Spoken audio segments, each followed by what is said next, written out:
Hello la famille, ici Poema Mela. Comment ça va pour vous? Alors, nous savons tout ce qui s'est passé. Et puis au milieu des on-dit, des non-dits et des tout-dits, le pasteur d'Osinachi est sorti. Il y a de cela 4 à 5 jours du silence pour raconter au grand public sa version des faits. Alors, comme vous le savez, il a fait en anglais et plusieurs ici n'ont pas forcément compris ce qu'il a dit. Donc, nous avons pensé qu'il était bon de traduire pour tous ceux qui n'ont pas pu saisir son message. Donc, je vous laisse écouter et comme d'habitude, j'attends vos réactions. Nous apportons des salutations au nom de Jésus. Nous sommes dans une saison qui appelle à une réflexion sobre. Dans le cadre du départ de notre sœur bien-aimée, Osinachi Nwachukwu, qui est un atout pour le royaume et un atout générationnel pour cette génération. Au milieu de beaucoup de mauvaises informations, au milieu de beaucoup de constructions, d'événements fallacieux, j'ai décidé d'établir ce que je sais concernant la situation. Il y a de cela 2 à 3 mois, elle est venue me voir avec son mari, avec des plaintes de mal de poitrine et des problèmes respiratoires. J'ai prié pour elle, prié et prié encore. Et lorsque les symptômes ne semblaient pas disparaître, je l'ai conseillé d'aller à l'hôpital pour se faire consulter afin que nous sachions de quoi il s'agissait vraiment. Ils m'ont demandé si je pouvais les assister, les aider afin de faciliter ce processus. J'ai appelé le responsable de notre équipe médicale, Dr Sang, qui est consultant pédiatre avec le Centre fédéral médical KEFI, afin qu'il soutienne dans la gestion de la situation. Et il a appelé des collègues là-bas qui les ont reçus, parlant d'Osinachi et son mari. Après les avoir reçus, ils ont demandé des investigations après quelques examens. Ceux-ci devaient comprendre 2 à 3 scanners. À partir de ce que les médecins ont vu, ils ont décidé qu'il y avait besoin de faire d'autres investigations, soit à l'université d'Abuja, qui enseigne la médecine, ou l'hôpital national à Abuja.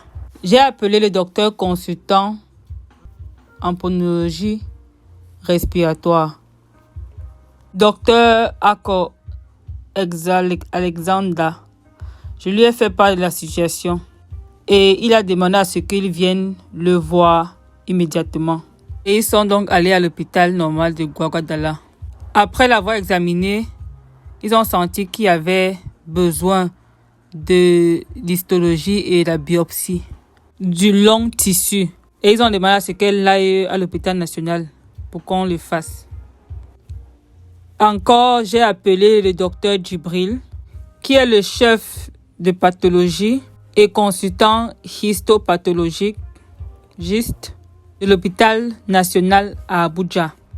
Je lui ai rapporté la situation afin qu'il continue avec l'investigation pour trouver ce qui s'est passé. Je mentionne les noms et les endroits parce que les personnes sont encore vivantes. Ces personnes sont encore vivantes. Et tout est vérifiable. Et puis, ils ont continué à gérer. L'histologie a été effectuée et à partir de ce que j'ai constaté à ce moment, la photo était meilleure par rapport à ce que le CT scan avait montré précédemment. Alors nous étions tous contents parce qu'au moins il y avait de l'apaisement. Elle m'appelait littéralement presque chaque jour pour me dire la progression et je priais avec elle.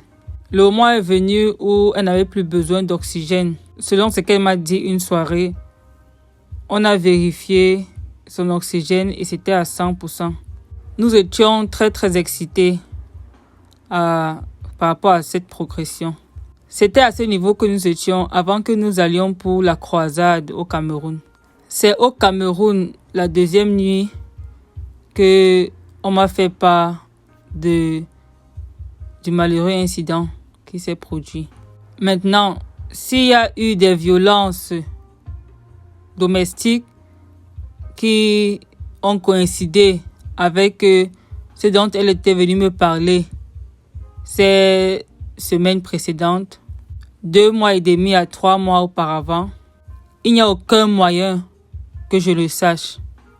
Et s'il y avait eu des violences domestiques pérennes, il n'y a aucun moyen que je pouvais être au courant. Les choses que nous entendions après qu'elle soit décédée étaient des choses très très étranges à mon entendement. Alors je me suis mis à poser des questions. Premièrement, j'ai posé des questions à sa sœur jumelle. Étais-tu au courant que ta sœur est passée par toutes ces choses? Elle m'a répondu oui, qu'elle était au courant de certaines des choses que sa sœur subissait.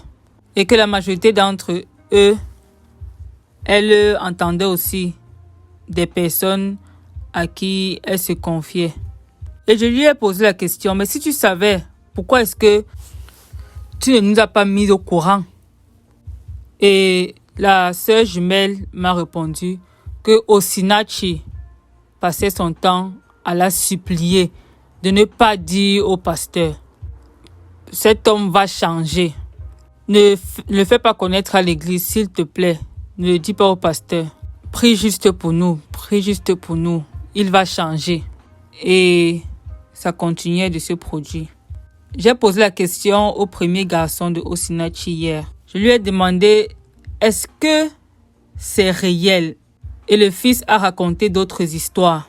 Et je lui ai dit, pourquoi est-ce que tu ne m'as pas dit? Parce que normalement, il court vers moi, souvent le dimanche, après le culte. Prie pour eux et je leur impose les mains.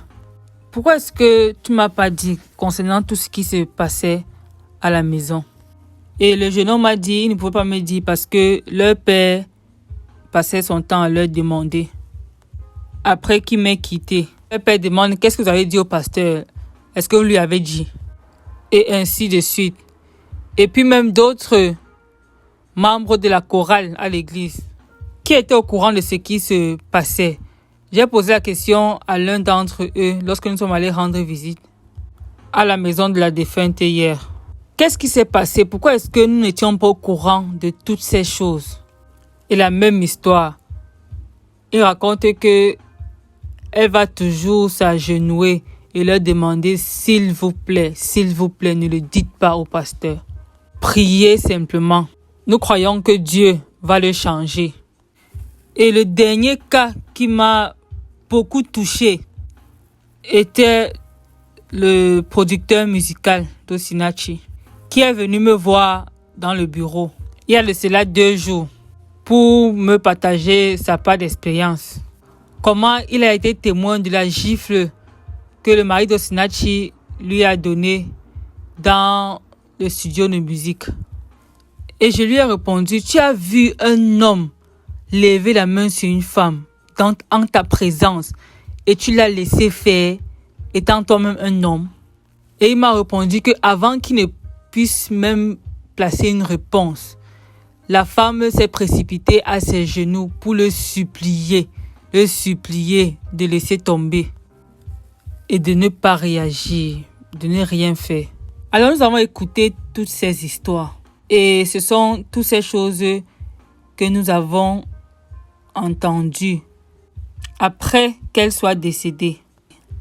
En tant que personne et en tant qu'Église, tous ceux qui nous connaissent savent que nous avons tolérance zéro pour la violence conjugale, toute forme de bastonnade de son épouse. S'il vous est arrivé d'écouter nos messages sur les relations, il y a un principe, une politique et une règle que nous avons qui est: il est mieux d'être en vie sans un mariage que de mourir à cause du mariage. Nous avons répété cela encore et encore. Et nous sommes sûrs que certains d'entre vous ont écouté des clips de ce message. Maintenant, ce temps est le temps où des personnes rejettent toute forme de blâme ou de condamnation sur l'Église. Et ceci est typique parce que lorsque quelque chose va mal, la première organisation indexée, c'est l'Église. J'ai vu des personnes poser des questions. Pourquoi est-ce qu'un abuseur de femmes doit être membre d'une église? Ou comment est-ce que quelqu'un peut être aussi brutal et encore être membre d'une église? Ça, ce n'est pas une question que les personnes qui connaissent les Écritures doivent poser. Vous connaissez l'arche de Noé, la même arche qui a transporté les bons animaux avait aussi transporté des mauvais animaux, tout ça dans la même arche. Vous savez, même Jésus était suivi par ce que la Bible appelle la multitude. Et pour moi, multitude signifie multiples attitudes. Des personnes avec des enclins multiples, des personnes avec des tendances multiples, des personnes avec des comportements multiples. En effet, une des personnes qui suivait Jésus était un voleur qui l'a aussi vendu à la mort. Il était appelé Judas Iscariote. La question est celle-ci. Comment est-ce que quelqu'un qui pouvait suivre Jésus, aussi parfait qu'il était, aussi instruisant qu'il était, aussi impactant qu'il était, et encore être un voleur et un meurtrier? La question est adressée à tout le monde. Et je ne peux pas vous dire le pire de tous. Il fut un homme appelé Lucifer qui était dans le ciel et est devenu le diable sous le nez de Dieu. Au ciel, un endroit où il ne pouvait y avoir du péché. Ce gars est devenu l'inventeur et l'origine du péché. Comment est-ce possible que quelqu'un devienne un démon, un diable, quand il était un archange? Et ceci au sein du ciel. C'est ainsi que c'est possible pour quiconque de devenir quoi que ce soit, même au sein de l'Église. Même le meilleur des prédicateurs, des enseignants dans le monde ne peut changer aucun homme ou femme qui n'a pas la volonté d'être changé. Au cas où vous vous sentez frustré par rapport à quelque chose et vous ventilez votre frustration de part et d'autre, c'est un transfert d'agression. L'Église n'est pas votre endroit pour le transfert de frustration ou d'agression. Nous voulons vous aider. Nous avons la volonté de vous aider si vous avez tellement d'amertume, tellement de frustration.